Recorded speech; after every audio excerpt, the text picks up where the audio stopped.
سب سے پہلے میں آپ کو یہ بتاؤں گا کہ ایگزام سے پہلے جو اسٹریس کا ماحول ہوتا ہے اور اسٹریس کی جو سچویشن ہوتی ہے، اس اسٹریس کی سچویشن کے اندر آپ کو کیا کرنا ہے اور آپ کا اسٹریس اور آپ کے اوپر دباؤ کم سے کم ہو، اس کے لیے آپ کون سا طریقہ اختیار کریں۔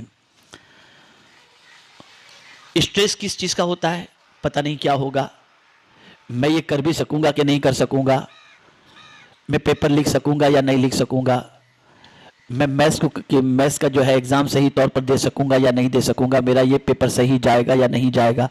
اس قسم کا ایک دباؤ، اور خاص طور پر اسٹوڈنٹ جس سبجیکٹ کے اندر زیادہ ویک ہوتا ہے، اس سبجیکٹ کا دباؤ اور اسٹریس اس کے مائنڈ پر زیادہ سے زیادہ ہوتا ہے۔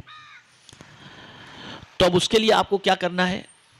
تو سب سے پہلی چیز، اسٹریس کو کم کرنے کے لیے آپ کو پازیٹیو تھنک آپ کی بنانی ہے اور پازیٹیو سوچ آپ کی بنانی ہے۔ یہ نیگیٹو مائنڈ میں بات آنے ہی نہ دیں کہ آپ پیپر سالو نہیں کر سکیں گے، پاس نہیں ہو سکیں گے، اس پیپر کے اندر آپ کو بہت کم مارکس ملیں گے، یا آپ اس پیپر کے اندر فیل ہو جائیں گے۔ یہ نیگیٹو تھنکنگ کو آنے ہی نہ دیں، بلکہ آپ یہ سوچیں کہ میں پروف کر کے بتاؤں گا کہ انشاءاللہ میں اس کے اندر اچھے نمبرات لے کر کے رہوں گا۔ تو یہ پازیٹیو سوچ آپ کی بنائیں، اور جب تک یہ پازیٹیو سوچ نہیں بنائیں گے آپ کا اسٹریس کم نہیں ہو سکتا۔ اس کو انگلش کے اندر ایک تھاٹ ہے، آئی کین اینڈ آئی ول، میں کر سکتا ہوں اور کروں گا۔ یہ آپ کے اندر ایک ول پاور ہونا چاہیے۔ جب آپ اپنے اندر ایک ول پاور فیل کریں گے اور محسوس کریں گے، اپنے آپ کو موٹیویٹ کریں گے ول پاور کے یوز کے سلسلے میں، تو آپ کا اسٹریس اور دماغی طور پر جو آپ کو دباؤ ہے، وہ آپ کا دباؤ کم ہو جائے گا، اور اس کی وجہ سے پڑھائی پر آپ فوکس کریں گے اور آپ کے لیے وہ سبجیکٹ ایزی بنتا چلا جائے گا، اس لیے کہ آپ نے اپنے اندر ایک جذبہ پیدا کر لیا ہے، اور وہ یہ ہے کہ آئی کین اینڈ آئی ول، میں کر سکتا ہوں اور انشاءاللہ کروں گا۔ تو اسٹریس کم کرنے کا پہلا فارمولا یہ ہے کہ آپ نیگیٹو جو ہے سوچ کو بالکل دماغ سے نکال دیں، اور یہ نہ سوچیں کہ میں یہ نہیں کر سکوں گا، بلکہ پازیٹیو وے پر آپ سوچیں اور اپنے اندر کانفیڈنس پیدا کریں کہ آپ یہ کر کے رہیں گے۔ اسی کے ساتھ ساتھ اسٹریس کم کرنے کا ایک طریقہ یہ بھی ہے کہ کنٹینیوز 3-4 گھنٹے آپ اسٹڈی نہ کریں۔ ہوتا یہ کہ آپ 3-4 گھنٹے کنٹینیوز پڑھیں گے نا، تو آپ کا برین بھی جو ہے نا ٹائرڈ ہو جائے گا، آپ بھی تھک جائیں گے، اور پھر جس کو کہتے ہیں بالکل اپنے یہاں کی زبان کے اندر کنٹالا آئے گا، ہے نا؟ تو یہ آپ تھک جائیں گے۔ اس کے لیے اسٹریس کو کم کرنے کا دوسرا طریقہ یہ ہے کہ آپ 1.5 گھنٹے کی پڑھائی کر لیں، اس کے بعد 10 منٹ کا بریک لیں۔ اب 10 منٹ کے بریک میں آپ کیا کریں گے؟ موبائل پر گیم کھیلیں گے؟ نہیں، اس 10 منٹ کے بریک کے اندر آپ ہلکی پھلکی کچھ ایکسرسائز کریں، تھوڑا سا مائنڈ فریش کرنے کے لیے دوستوں سے ہنسی مذاق کریں، اور مائنڈ کو بالکل ریلیکس دیں۔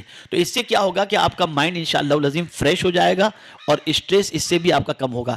انسان یہ سوچتا ہے کہ اسٹوڈنٹس خاص طور پر یہ سوچتے ہیں کہ ہم جو ہے وہ کنٹینیوز 6 گھنٹے پڑھیں گے، 7 گھنٹے پڑھیں گے، اس کو ختم کر کے رہیں گے۔ تو آپ یاد رکھیں کہ اتنے لمبے ٹائم تک کنٹینیوز پڑھنے کی وجہ سے آپ بہت ساری چیزوں کو یاد رکھ بھی پائیں گے، اور بہت ساری چیزیں آپ کے مائنڈ سے نکل بھی جائیں گی، اور اسٹریس آپ کے مائنڈ پر زیادہ ہی رہے گا۔ اس لیے اسٹریس کم کرنے کے لیے دوسرا فارمولا آپ کے لیے یہ ہے کہ آپ ہر 1.5 گھنٹے کے بعد 10 منٹ کا بریک لیں، اور اس 10 منٹ کے بریک کے اندر آپ ساتھیوں سے ہنسی مذاق کریں۔ تیسری چیز جو ہے خاص طور پر جس کا خیال ایگزام سے پہلے سے آپ کو رکھنا ہے، اور وہ یہ ہے کہ آپ مسالے دار کھانا، چٹپٹا کھانا، اور ایسا کھانا جس کی وجہ سے آپ کے بدن میں سستی پیدا ہو، ایسے کھانوں سے بھی آپ کو پرہیز کرنا ہے، جنک فوڈ وغیرہ سے پرہیز کرنا ہے۔ ہوتا یہ کہ اس سے طبیعت خراب ہوتی ہے، سستی پیدا ہوتی ہے، پڑھائی میں دل نہیں لگتا، اور اس کے بعد آدمی کا ٹائم ویسٹ ہوتا ہے، اور بچہ جو اسکور کرنا چاہتا ہے وہ اسکور کر نہیں پاتا۔ اس لیے ضرورت اس چیز کی ہے کہ آپ ہیلتھی فوڈ کھائیں، اور جنک فوڈ سے اور مسالے والے فوڈ سے اور بہت زیادہ تیز اور چٹپٹے کھانوں سے اپنے آپ کو بچانے کی کوشش کریں۔ انشاءاللہ العظیم اس سے آپ کی ہیلتھ بھی اچھی رہے گی، اور آپ اپنے آپ کو لائٹ بھی محسوس کریں گے۔ اور اس کے ساتھ ساتھ ایک چیز یہ بھی آپ کو خیال رکھنا ہے کہ آپ بہت زیادہ نہ کھائیں، اور ایسے کھانوں سے پرہیز کریں جس سے آپ کو نیند آئے۔ یعنی زیادہ چاول کھائیں گے تو آپ کو نیند آئے گی، زیادہ چٹپٹا کھائیں گے تو آپ کے پیٹ میں جلن پیدا ہوگی، بہت زیادہ ٹھنڈا پئیں گے تو اس کی وجہ سے فیور کا ٹینشن رہے گا۔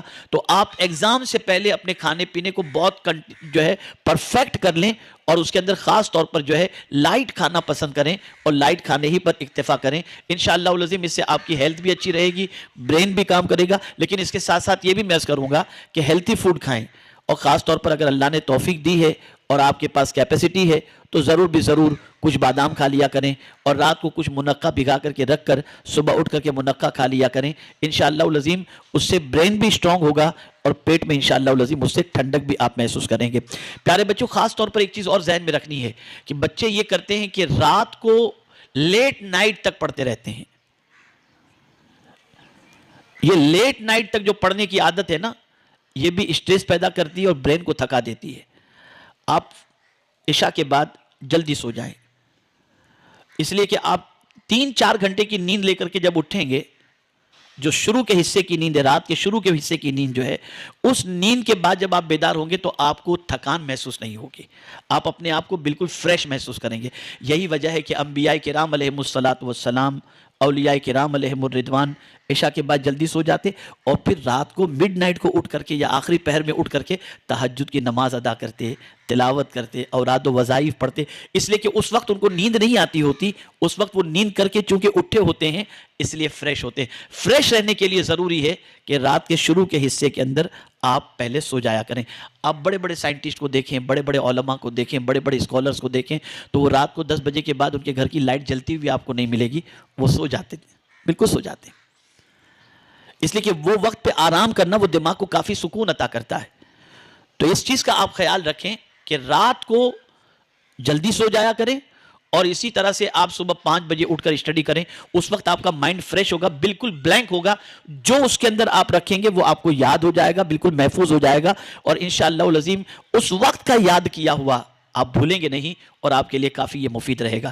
تو اس لیے بھی اس چیز کا بھی آپ خیال کریں کہ خاص طور پر رات کے پہلے پہر میں سونے کی آپ کوشش کریں.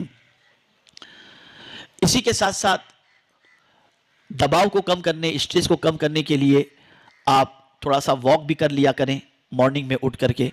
اور ساتھ ہی ساتھ اس چیز کا بھی خیال کریں کہ آپ ایک سبجیکٹ پڑھ رہے ہیں، اب اس سبجیکٹ کے اندر آپ نے 1.5 گھنٹے لگا دیے، 2 گھنٹے لگا دیے، تو اس کے بعد آپ جو ہے آپ کو تھوڑی سی بورنگ جیسی فیلنگ ہو یا ایسا لگے کہ آپ کو سمجھ میں نہیں آ رہا ہے تو آپ اس کتاب کو، اس سبجیکٹ کو ہٹا دیں، کنارے پر کر دیں اس سبجیکٹ کی بک کو اور تھوڑی دیر کے لیے بریک لینے کے بعد آپ دوسرے کسی سبجیکٹ کو لے لیں، اس میں محنت کریں. لیکن ایک بات کو آپ کو ذہن کے اندر رکھنا ہے کہ مائنڈ کو بہت زیادہ تھکنے نہیں دینا، اس لیے کہ جتنا زیادہ تھکائیں گے مائنڈ کو اور جتنا زیادہ اسٹریس اور دباؤ لیں گے آپ اتنے ہی اپنے آپ کو ٹائرڈ فیل کریں گے اور اپنے آپ کو ایسا محسوس کریں گے جیسے آپ کو کچھ یاد ہو ہی نہیں رہا اور آپ پتہ نہیں سکسیس ہو سکیں گے یا نہیں ہو سکیں گے. تو اس چیز کو ذہن میں رکھیں. یہ چند چیزیں آپ کو مائنڈ میں رکھنی ہے. پازیٹیو سوچ اپنی بنائیں اور یہ سوچیں کہ آئی کین اینڈ آئی ول، میں کر سکتا ہوں اور انشاءاللہ کروں گا. تو جب یہ آپ کے اندر جذبہ پیدا ہوگا تو آپ کے لیے باقی کی ساری چیزیں انشاءاللہ آسان ہو جائیں گی. اب پڑھائی شروع کرنے سے پہلے کیا کریں؟ تو آقا کریم رؤوف الرحیم علیہ التحیۃ والتسلیم نے ارشاد فرمایا ہر جائز کام کی ابتدا بسم اللہ شریف سے کریں، اللہ کے نام سے کریں. تو آپ جب پڑھائی کے لیے بیٹھیں تو بسم اللہ الرحمن الرحیم الحمدللہ رب العالمین الصلاۃ والسلام علیک یا رسول اللہ یہ پڑھیں اور پڑھنے کے بعد بک کو کھولیں. اور جب آپ اسٹڈی کرتے ہوں، جب یاد کرتے ہوں تو اس چیز کا خیال رکھیں کہ آپ کی نگاہیں کتاب پر صرف نہ ہوں، آپ کا دماغ بھی کتاب پر ہو. ہوتا یہ کہ نگاہیں تو کتاب پر ہیں، ٹیچر دیکھ رہی ہیں آپ پڑھ رہے ہیں، استاد ماں باپ دیکھ رہے ہیں کہ آپ پڑھ رہے ہیں اور پھر جو ہے وہ ماں باپ بیچارے کہتے ہیں کہ میرا بچہ تو 6 گھنٹے تک پڑھ رہا لیکن 6 گھنٹے میں اس نے یاد کتنا کیا؟ پوچھو تو ایک سوال کا جواب یاد نہیں، اس لیے کہ مائنڈ پریزنٹ نہیں ہے. ریکارڈ زبان پر نہیں ہوتا، ریکارڈ مائنڈ میں ہوتا ہے. تو جب آپ اسٹڈی کرتے ہوں تو آپ کی نظر بھی کتاب پر ہو اور آپ کا دماغ بھی کتاب پر ہو. اور آسان سا طریقہ یہ ہے کہ آپ بالکل من میں اس کو نہ پڑھا کریں، تھوڑا لاؤڈ، تھوڑی بلند آواز سے. کوئی کویشچن کا آنسر آپ سولو کر رہے ہیں تو اس کو تھوڑا سا زور سے پڑھ لیں تو دماغ کے اندر فٹ ہو جائے گا وہ. اسی لیے آپ دیکھیں کہ دینی اداروں کے اندر خاص طور پر اس چیز کا اہتمام کیا جاتا ہے اور جو بچے حفظ کرتے ہیں ان کا معاملہ یہی ہے کہ وہ زور سے پڑھتے ہیں، پورا قرآن ان کے سینے میں محفوظ ہو جاتا ہے. تو آپ جب بھی کتاب کھولیں تو دماغ بھی کتاب پر رکھیں، نظر بھی کتاب پر رکھیں. اور ایک خاص چیز کہ آپ کو جو چیز یاد ہو جائے اس کو تو ریوائز کرنا ہی ہے، لیکن جو چیز میں آپ کو ڈاؤٹ ہو تو گھبرائیں نہیں کہ یار پتہ نہیں اب یہ حل ہو بھی سکے گا کہ نہیں، بہت ٹف ہے یار، بہت مشکل ہے، چھوڑو اس کو. نہیں، آپ اپنے اندر ایبیلٹی پیدا کریں، جنون پیدا کریں کہ میں یہ کر کے رہوں گا اور پھر اس کے بعد آپ اپنے ٹیچر سے جو ہے وہ سپورٹ لیں اور اس کے بعد اس کویشچن کو، اس مسئلے کو آسانی کے ساتھ حل کرنے کی کوشش کریں، انشاءاللہ حل ہو جائے گا تو آپ کو ایسی خوشی ہوگی جیسے کسی ایوریسٹ کی چوٹی پر آپ پہنچ گئے ہوں، اس طریقے کی خوشی آپ کو انشاءاللہ نصیب ہوگی۔ تو بسم اللہ شریف پڑھ کر، الحمد شریف پڑھ کر اور درود شریف پڑھ کر آپ کو پڑھائی شروع کرنی ہے، اور دل اور دماغ اور آنکھیں یہ سب کتاب پر رکھنا ہے۔ پھر اس کے ساتھ ساتھ ایک چیز پڑھائی کی طرف ہمیں مائل کرتی ہے اور اچھے اسکور کی طرف ہمیں مائل کرتی ہے، اور وہ چیز ہے جنون، تڑپ اپنے اندر، مجھے کچھ بننا ہے۔ جب تک کہ آپ کے اندر جنون اور تڑپ نہیں ہوگی آپ کچھ بن نہیں سکیں گے۔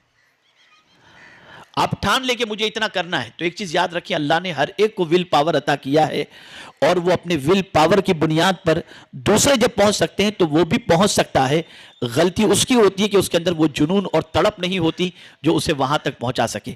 آپ جنون اور تڑپ اپنے اندر پیدا کریں، انشاءاللہ العظیم آپ بہتر اسکور کر سکتے ہیں اور بہترین طریقے سے آپ کامیابی حاصل